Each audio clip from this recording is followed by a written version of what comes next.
어떤 사물이나 또는 사건에 대해 실제와 다르게 생각하고 있는 것을 착각이라고 합니다. 뇌과학자들은 인간이 의외로 쉽게 잘 착각한다고 이야기합니다. 가짜 손 실험이라는 것이 있습니다. 사진처럼 사람 손 중간에 가림막을 놓고 그리고 그 가운데에 가짜 손을 놓고 가짜 손을 자극하게 되면 보이지 않는 손이 마치 자극을 받는 것처럼 간지럽힌다든지 또는 꼬집게 되면 그러한 아픔들을 느끼게 된다고 합니다. 이처럼 인간이라고 하는 것은 쉽게 착각하게 되고 자신에게 유리한 쪽으로 생각하고 판단을 하려고 하는 경향이 있습니다. 유다 역시 이런 과오를 범하게 됩니다. 38장은 유다에게 있어 굉장히 부끄러운 사건, 그의 인생의 흑역사라고 할 수 있는 한 사건을 기록하고 있습니다. 유다는 가나안 여인 수아라고 하는 여인과 결혼을 하게 되고 세 아들 엘과 오난과 셀라를 낳게 됩니다. 장남인 엘이 결혼할 때가 되자 며느리 다말을 이방 여인 가운데에 얻어오게 됩니다. 그런데 결혼한 지 얼마 되지 않았지만 그 기간이 얼마인지는 성경에 기록하지 않지만 그들 사이에 아이가 없는 것으로 보아 아마 신혼 때인 것 같습니다. 엘이 죽었습니다. 근데 그 죽은 이유에 대해 7절에서 유다의 장자 엘이 여호와가 보시기에 악함으로 여호와께서 그를 죽이셨다라고 말합니다. 언어로 보게 되면 굉장히 사악했다.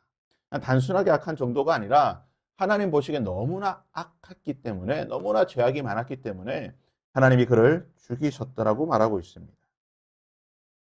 그런데요, 유다는 자신의 아들 장남 엘이 죽은 이유를 알았는지 몰랐는지 성경 기록하지 않습니다. 그가 왜 죽었는지 모르겠지만 아무튼 자신의 아들을 엘이 죽게 되자 두 번째 아들, 둘째인 오난을 그 며느리에게 보내게 됩니다.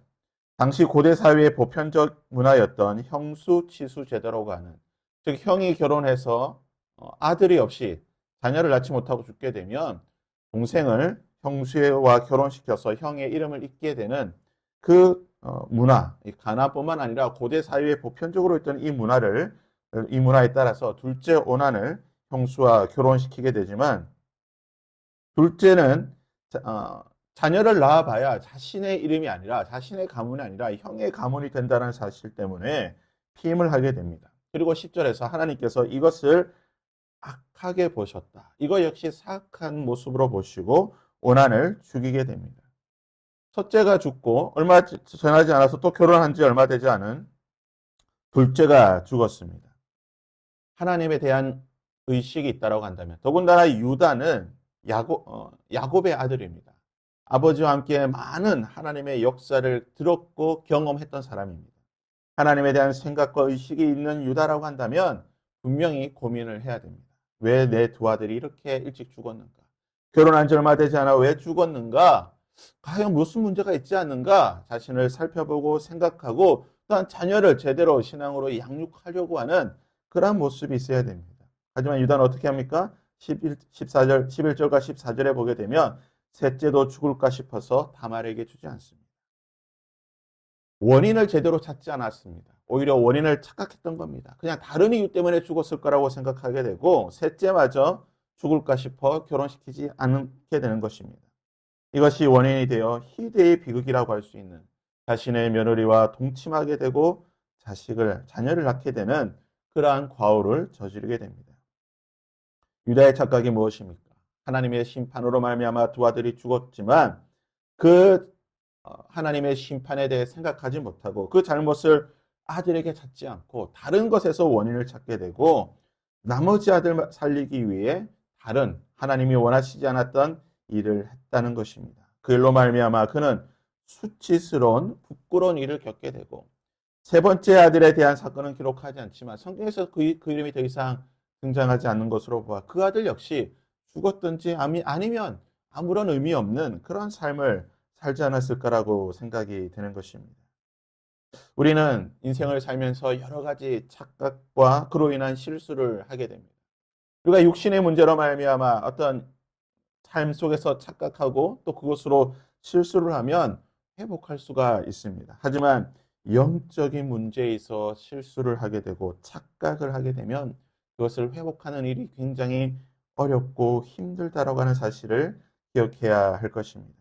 특별히 우리는 하나님의 말씀과 하나님의 뜻과 하나님의 계획과 하나님의 인도하심에 대해 착각해서는 안 되는 것입니다. 분명한 하나님의 심판과 메시지와 계획이 보이면 그것에 대해 순종하고 우리의 삶을 돌이키며 그것에 대해 정직하게 반응할 수 있어야 되는 것입니다. 그것을 착각해서 다른 것에서 원인을 찾고 다른 수를 쓰고 다른 방향으로 나아가서는 안 된다는 것입니다. 바라기는 우리가 우리의 삶을 살면서 착각하지 않으면 좋겠지만 혹시나 착각을 하더라도 속히 돌이킬 수 있는 정확한 하나님의 뜻과 계획과 판단을 찾아 그 뜻으로 돌아갈 수 있는 우리의 삶이 될 수 있기를 바랍니다. 그러기 위해 우리는 더 하나님 앞에 정직하고 깨끗한 마음으로 하나님께 나아가야 될 것이고 한 걸음 더 나아가 항상 하나님의 말씀을 경외하고 묵상함으로 하나님이 우리에게 말씀하시는 것이 무엇인지 내 삶을 어떻게 이끌어가고 계신지를 항상 말씀으로 분별하며 점검하는 그러한 삶을 살아야 될 줄 믿습니다. 바라기는 오늘 하루 우리가 더 하나님 말씀 앞에 더 정직히 반응하고 더 말씀대로 살아갈 수 있는 우리의 삶이 될 수 있기를 주님의 이름으로 부탁드립니다. 우리 함께 이 찬양을 함께 찬양하며 기도하며 나가도록 하겠습니다.